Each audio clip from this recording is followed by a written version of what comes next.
My dear beautiful students, never allow anything that can talk to defeat you. Like, this is the advice I give you from today onwards. Never allow anything that can talk to defeat you. But most importantly, you can't allow mathematics to defeat you twice, you know. I understand the algebra of paper one can be difficult and you can fight your way out with to get as highest mark as you can. But I think paper two should be that opportunity for you to fix all the mistakes, like to catch up and get the proper mark that you need. Because when we put both the marks and we combine them, and then we get something better, you know what I mean? Because what matters is the final mark, so you can get accepted at that institution that you want to study at. While we're at this now, here is a question. Someone may look at this question and feel like, horror. Whereas this is the simplest you can get, dog. Like, I see it's question 5, it's question 10, yes. It's not like the first questions, because normally people expect the first question to be easier. But then here, you are given a diagram. As complicated as it may seem, if you look deep into the diagram, you must at least be able to interpret what is happening inside the diagram. But then to get to that part, that is what you needed to study, you see, because like people think like there's some magic to get good marks, but then you have to put in the work yourself and study. So what I'm saying is, in a question like this, you have to be able to see all the things you've studied and all the rules that accommodate whatever you've studied inside the diagram itself. I want to talk about a few things today. Looking at the object, I want to talk about the radius. I'm not going to give you an English definition of what a radius is. Well, I may include it on whatever images I might put out there, but I don't care about the English definition. I just care about if you seeing the shape. This is a radius. So if I look at what I see there, I see a radius. Guys, a radius looks like this. Never mind the English definition of a radius, but whenever they say a radius, you know you're looking at something like this. From the center to whichever part of the circle, the line moves from the center to whichever part of the circle. That's a radius. Fine. And then when we look there, we see a tangent. Then a tangent looks like this. This is how a tangent looks like, right? I hope I'm pointing at the right direction. So a tangent looks like this. Don't worry about the English definition again. Just know the shape of how a tangent looks like in a circle. So as much as you can see, a tangent, wherever a tangent touches the circle, there's always a radius at that point. You see the chemistry there, and it forms what? An angle of 90 degrees. Interesting stuff. Knowing that is preparing us to attack the biggest monster, which is the question we have, right? Cool. Now, another thing I see on that circle, I see a chord. A chord looks like this. This is what a chord looks like. Again, never mind the English dictionary. The English definition of what a chord is. Just focus on the shape of a chord. And then we have a special chord. This special chord, we call it the diameter. The special chord, it's the very same way as this chord, but the special chord passes through the center. Whereas this chord could be like just one line from one end to another, but then it doesn't matter where it's located. But the special chord, which is the diameter, it passes through the center. Because the diameter passes through the center, that makes the diameter to be double the radius. So the diameter is 2 times radius. Hold that thought. Now, I think with this information, we can start to read the question that we are given. And then as we read the question, if something comes up, and then I'll tell you the theorem that we have to look out for. Fine. Now, question 10. In the diagram, A, C, and D lie on the circle with center O. We are looking at A, C, and D. We can see evidently is lying around the circle like that. Happy. Good. Second point, AE And then you look at the line. There it is, AE and DE. We look at the line. DE are tangents to the circle at A and D respectively. So AE and DE are a tangent to a circle at D and at A respectively, a tangent. We are looking at this. And if you see this shape of a tangent, it is similar to what we see AE and DE is being on the diagram that we're given, right? Like that's exactly how it is.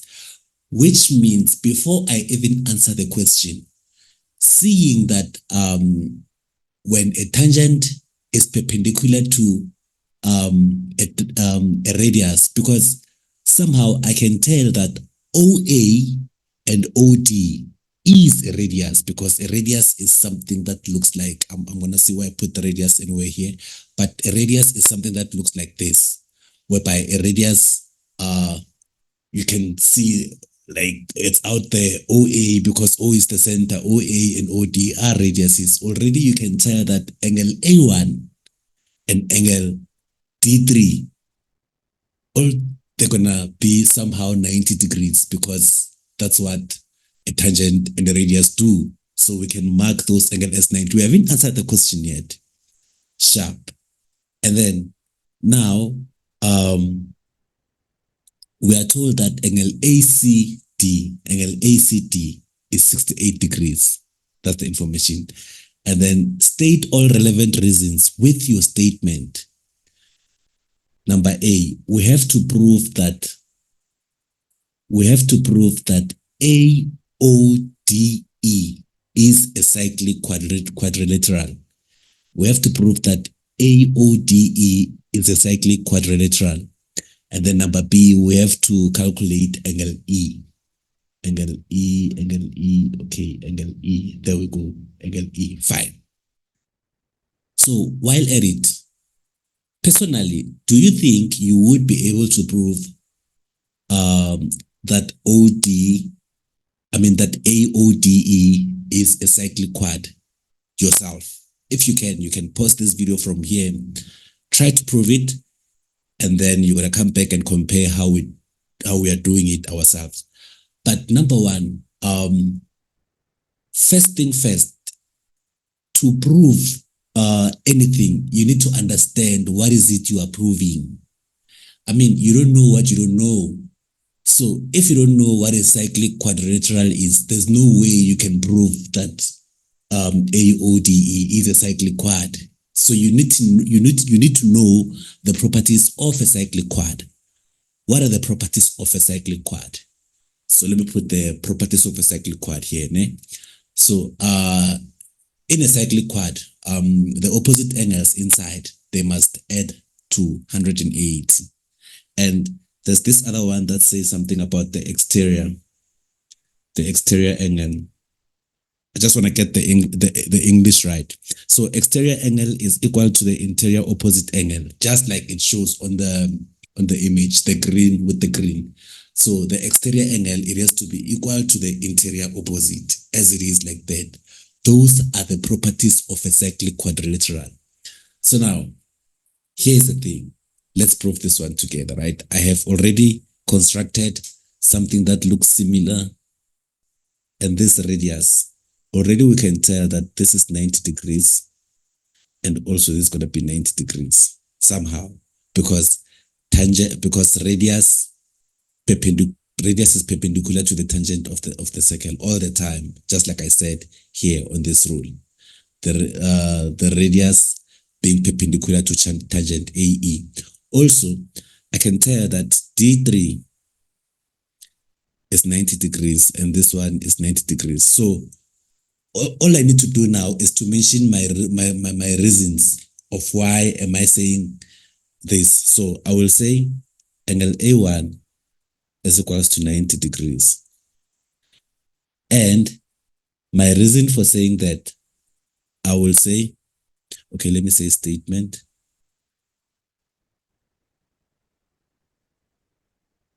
This is my statement, and this is going to be my reasoning. This is going to be my reason. So A1 is 90 degrees. A1 is 90 degrees. Why so? Because there's a tangent that is perpendicular to a radius. A tangent is perpendicular to a radius. So my reason was going to be tangent.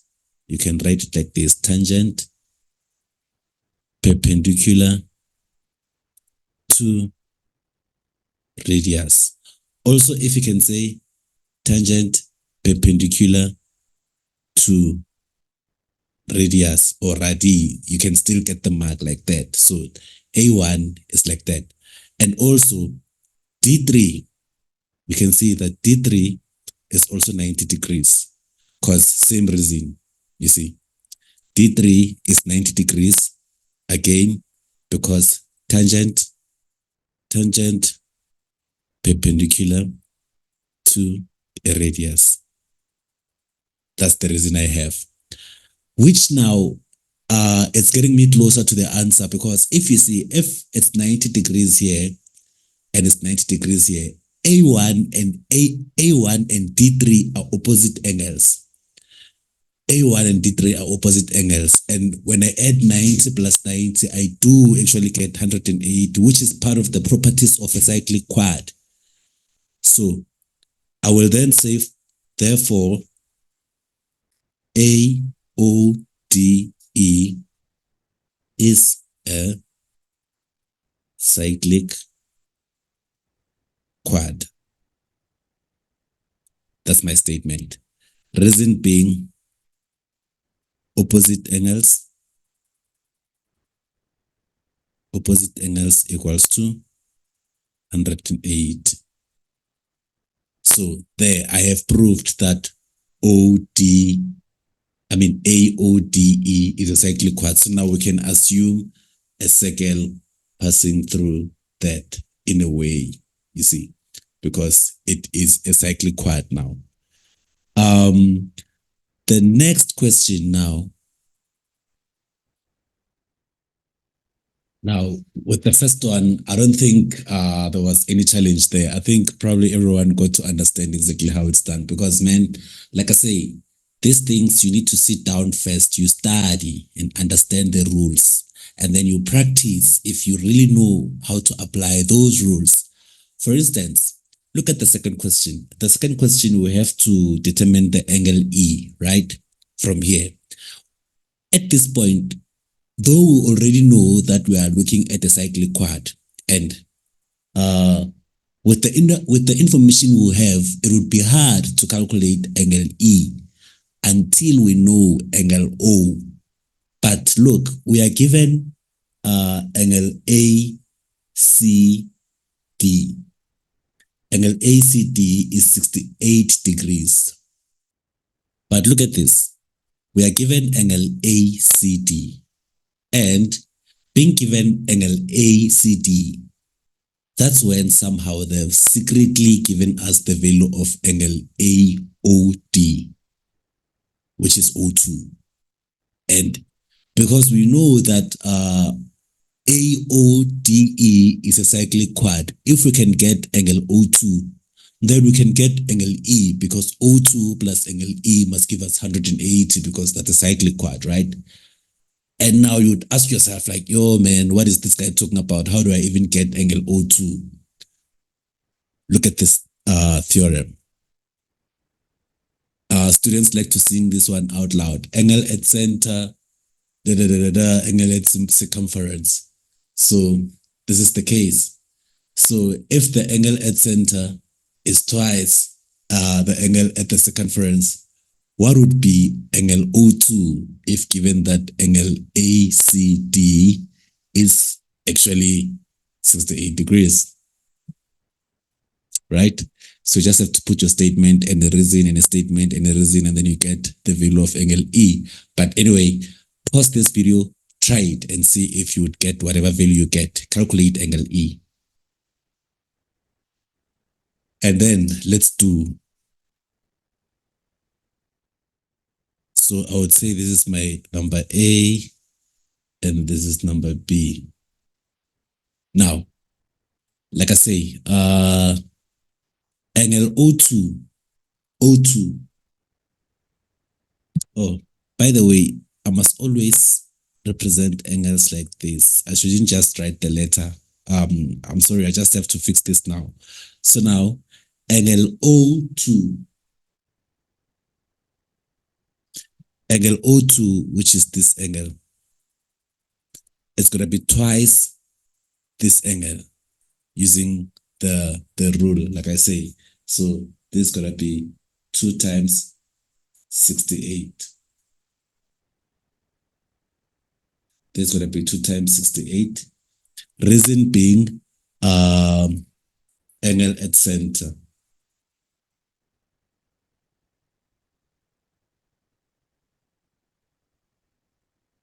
Angle at center. Even if you write angle at center, they would credit you the mark because the communication is being understood. So that means angle O2 would be,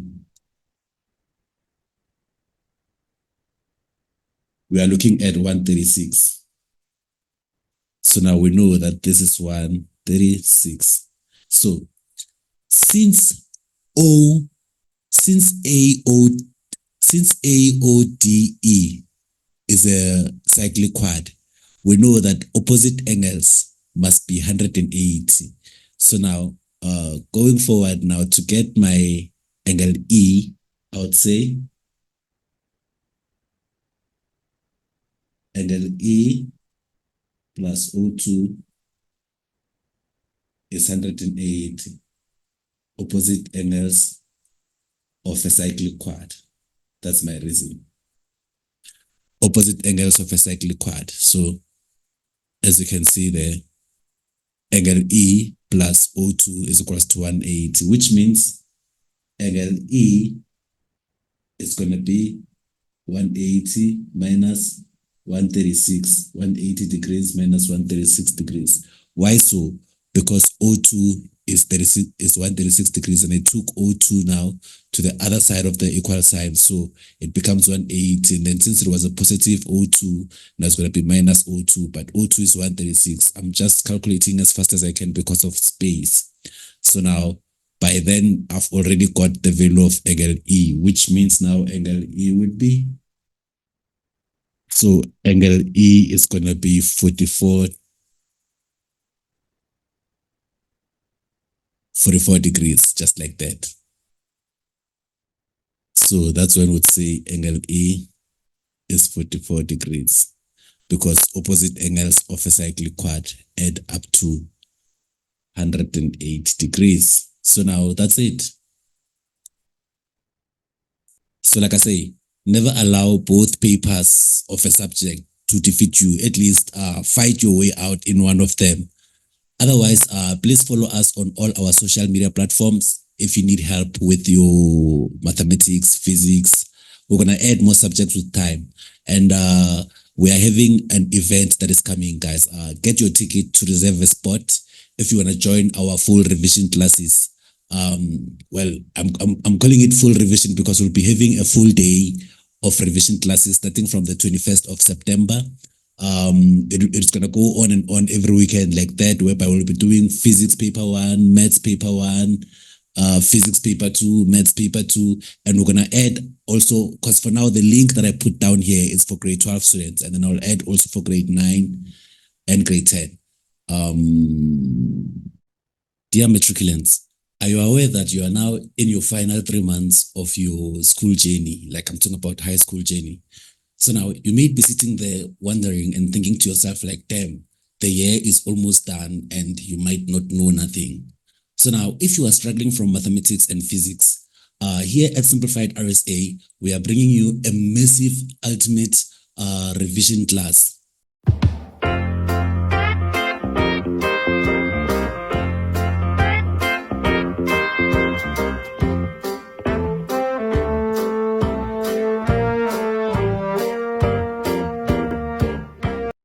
So here's a good one. If you are the person I'm talking about, that matriculant who's worried that they might not pass their maths and physics because they know nothing, because they never had enough time to prepare up until now, here's the good news. We are bringing you a massive ultimate revision classes for grade 12, whereby we'll be having, hear me out, We are bringing you 8 hours of revision on a Saturday, 8 hours of revision on a Sunday. So for every weekend, starting from the 27th of September, going like that. Tickets are going from as little as 350 just to save a spot for yourself. We are doing the so for now, because our lessons are presented through Zoom, it is unfortunate that we have only limited spot for people, you see. So it would be wiser for you to book your ticket as early as you can. Why so? Because this is the last spot of a dying horse, and the only way the horse would remain dead is if you don't choose to press the link to book a ticket for yourself. And by the time you press the link, you find that we are fully booked, right? But all I'm telling you is, trust me, you still have a chance to can pass your matric. Just press the link. Trust me, because. Just trust me, because.